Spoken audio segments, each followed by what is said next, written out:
All right, so now we are going to go ahead and get started on our report building logic. The first thing I'm going to do is create a new package called reports, and I'm going to create a new file called Legend of Zelda client, okay? And I'm actually going to shamelessly copy some code from a previous video I did where we work with the Legend of Zelda API. I don't think it's worth writing it from scratch here, and it's not super interesting to write from scratch here again. So I'll just walk you through what we're doing here. We've got this URL for this Legend of Zelda API here. This is the Hyrule Compendium API. It doesn't have any authentication. It's a very simple API, and the data is static and it's never changing. It's exposed as an API, so we're going to use it for this video. But basically, we're just going to be wrapping the monsters endpoint in a method called getMonsters, and we're just going to marshal the JSON into a response that looks like this, that has these attributes. So it's basically a slice of monsters with all these attributes. And this is what we're actually going to be converting to a CSV and writing to the S3 bucket. I'm going to make some slight modifications to this client though. I'm going to call it Legend of Zelda client just because I don't want any collisions in naming, and I want this to be a little bit more clear what this is in this code base. New Legend of Zelda client. This base URL, I'm also going to hard code directly. Previously, I parameterized it, which is good practice generally, but for this exercise or for this project, there's no need to have it parameterized. So I'm just going to hard code it here, and this should all be good. So the next thing I'm actually going to do is create a builder file. This is going to handle all the report building logic. And I'm going to encapsulate all this logic in a facade called report builder. And this builder is going to contain a reference to all the dependencies that we'll need to build our report. That's going to be our report store to interact with the database and update the status of the report as we're processing it. We're going to need access to the Legend of Zelda client where we're pulling the data from, and we're going to need access to an S3 client where we're writing the data to. So let's go ahead and add those. And let's have an S3 client. We'll go ahead and add a constructor. This did a pretty good job except for Legend of Zelda client, which we will need to provide, which is in the same package.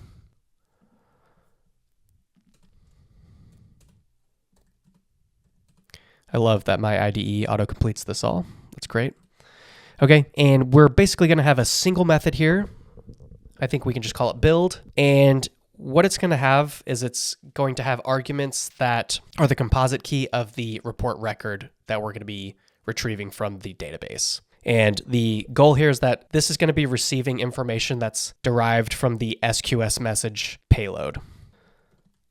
We'll have a build method. We'll take in a context because we'll need that. We're going to need the user ID because that's part of the composite key for the report database record. And we'll take in the report ID as well, which is also part of that composite key.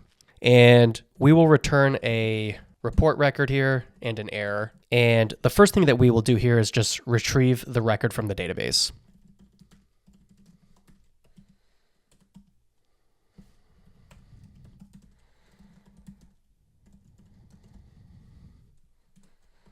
Let's go ahead and handle the error.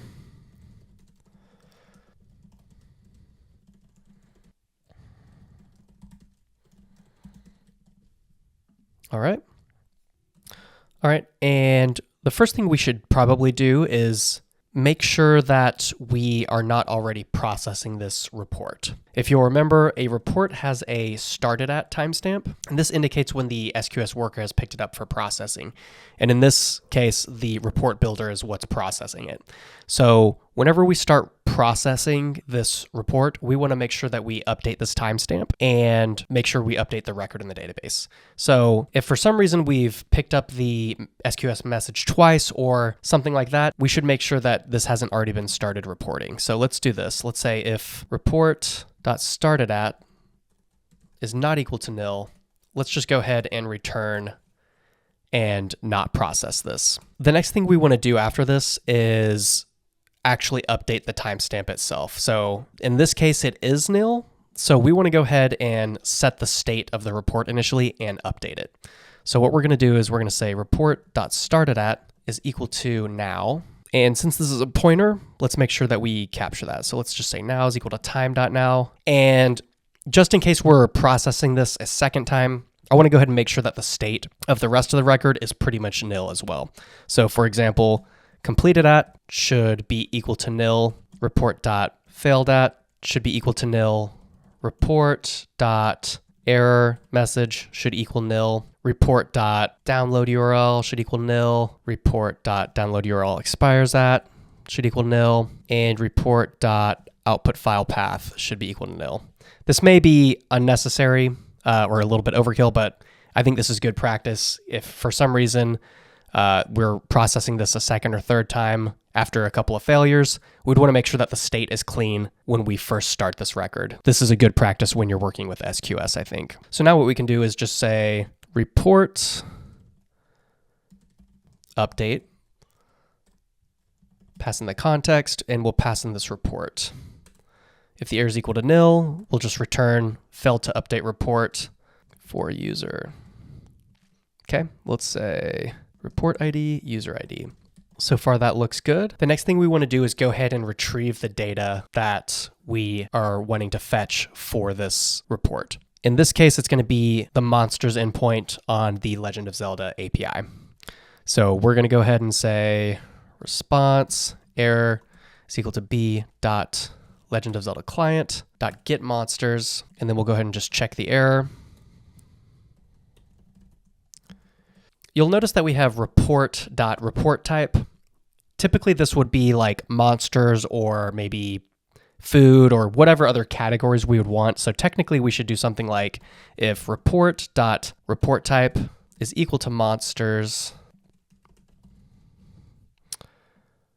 then we can fetch this and manipulate the data as needed. For the sake of this project, we're only going to have one reports type, so I'm not actually going to do the branching logic for this. We'll just assume that the report type is always monsters. So it's not going to add much if we do all the logic for branching this out. So what we can do is just go ahead and check, do we have any monsters in the response, and handle that.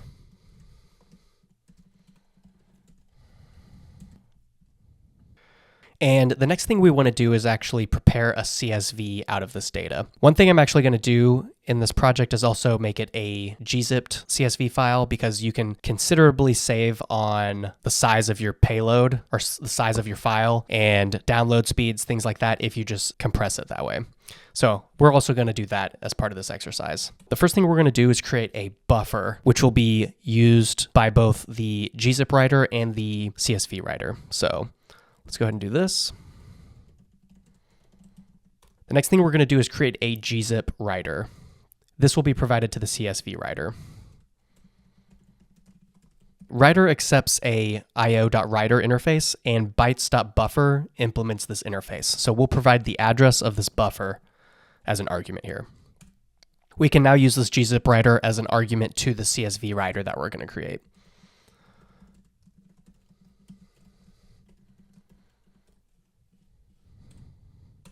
We're using the standard library encoding CSV package. There are some good CSV libraries in Go, third party. I think Go CSV is a pretty good one and uses tags so that you can marshal and unmarshal CSV data. For the sake of this project, this is plenty sufficient for us. What we need to do is establish what our CSV header is going to be and create a slice of strings to represent that. Our monster struct is basically going to contain name, ID, category, description, image. We're going to prepare all of these things as CSV header columns.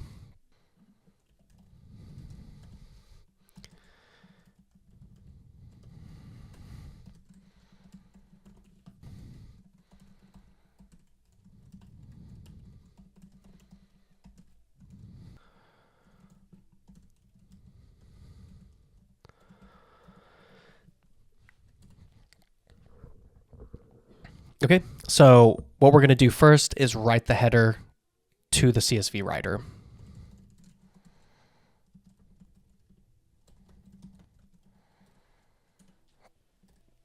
Next, we're going to iterate over all of the monster data convert each one to a CSV row, and then write it to the CSV writer.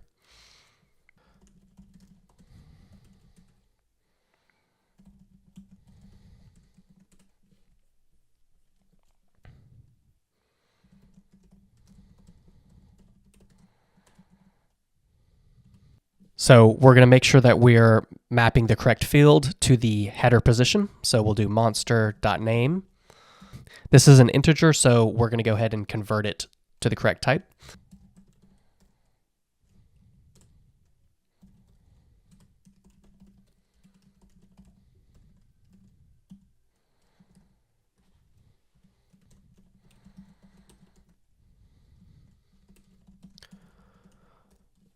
Common locations is a slice of string, so we're actually going to join it with a comma just to make sure it can fit in a single column.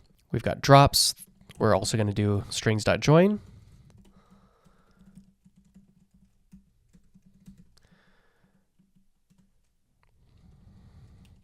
And then the last item, DLC, is a Boolean, so we'll do, and then that will just be monster.dlc. Okay, so now that we've got the CSV row created and it maps to the header columns correctly, we're going to go ahead and write the row using the CSV writer.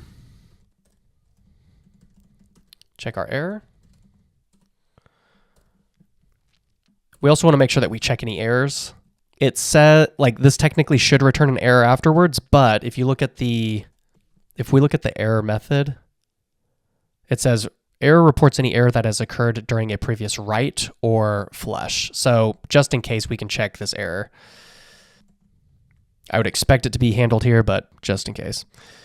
Okay, so now what we can do is flush the writer. If we take a look at what the flush does, flush writes any buffered data to the underlying IO writer, and then afterwards we can check the same error right here.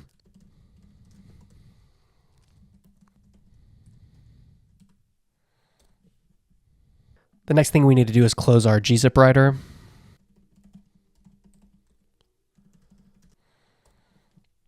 All right, that looks good. And we are now in a place where we have the CSV data written to this buffer here. So we should be good to go ahead and prepare to upload this to S3. So the first thing we're going to need to do is prepare an S3 path or an S3 key. What we can do is create this using our user ID and report ID. We do want this to be unique, and we want to make note of where we're storing this as well. So let's call this users plus user ID dot string plus, we'll go ahead and do the report ID as well. And we're going to call this csv.gz since we are gzipping this. So it'll be a users directory followed by the user ID. All reports will be stored under a reports directory followed by that report ID. This gives us a directory structure to work with in S3. What we can do is use our S3 client to upload this object. So let's do S3 client put object is what we want. So it takes in a context and put object input. Important information we're going to need is the bucket and the key. We already have the key here, so we'll go ahead and do that. Key is going to be AWS string, which converts it to a pointer. And the bucket we need to get from our config. For now, I'm just going to put an empty object here. That's one more dependency that we should add here. So let's go ahead and add that.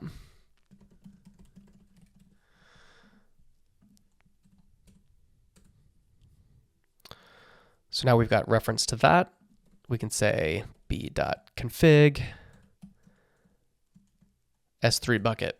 And we'll handle the output and the error. We'll receive those. And what we need to do is provide a body here. We can use the buffer and wrap it in a new reader, since this takes an IO reader interface.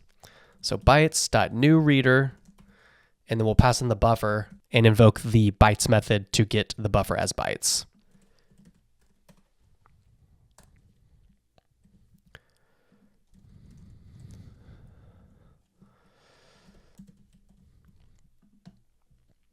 Okay, at this point, we should have a successful report upload. So what we can do is update our report record with the necessary information. So this would be output file path is equal to this key, do the pointer, report completed at equals equal to a new now. And we will go ahead and update this. So report error is equal to report update.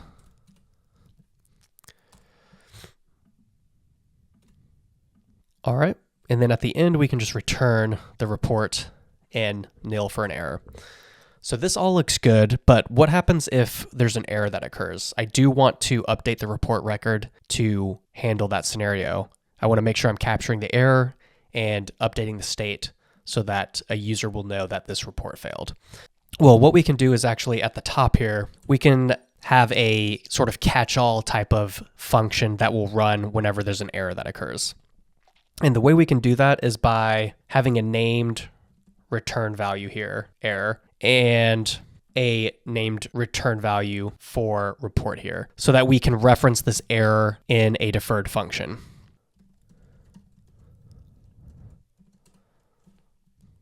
So what I'm going to have is a function that runs no matter what at the end of this function's execution or this method's execution, and it's going to check, is the error nil or not? If it is not, then we need to update the report state to basically account for that.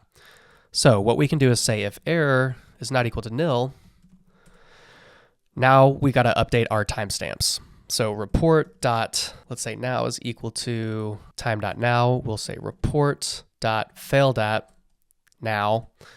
We'll say report dot error message is equal to error.error. It's a pointer, so we're going to have to do error.error like that. And we'll just say, and what we can do is just check that this updates correctly. I'm using a different error here because I still do actually want to return an error. So I don't want to like overwrite the error if there's something that goes wrong here. This would be a bad scenario. We'd probably want to add some retry logic here to ensure that we can update the report state even if this fails here. That would be something good to add in real life. In this case, we would just slog an error. And this reminds me, it's probably a good idea that we provide our JSON structured logger as a dependency here. So I'm going to go ahead and do that. Need to make sure that our config is added.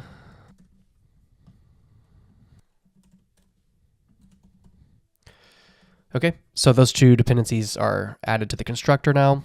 Now we can just say b.logger.error.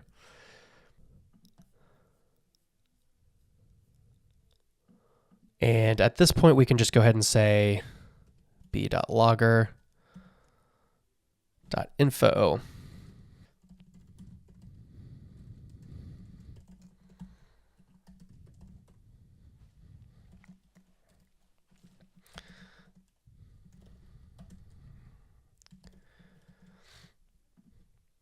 So this actually looks pretty good. We've gone through, we retrieved the report, verified that it hasn't been started yet.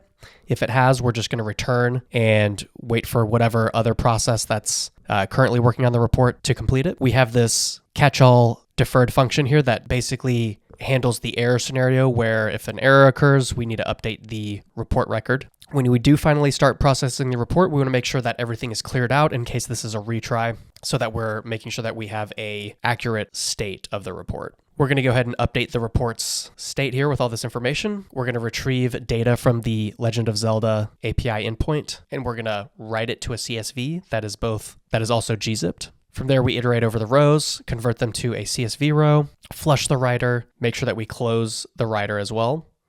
Following that, we can upload the report to the S3 bucket under a users directory with a directory of reports under that. And then finally, we can update the status of the report to be complete, and we can include the output file path. The download URL and download URL expiration will only be populated when the user retrieves the report object, because we are going to modify those values at that point. So this looks like a pretty good stopping point. I think we should be in good shape to probably take a look at implementing our report API endpoints so that we can create a report in the database, publish the SQS message and have a SQS worker start picking it up for processing. So that'll be the next steps after this.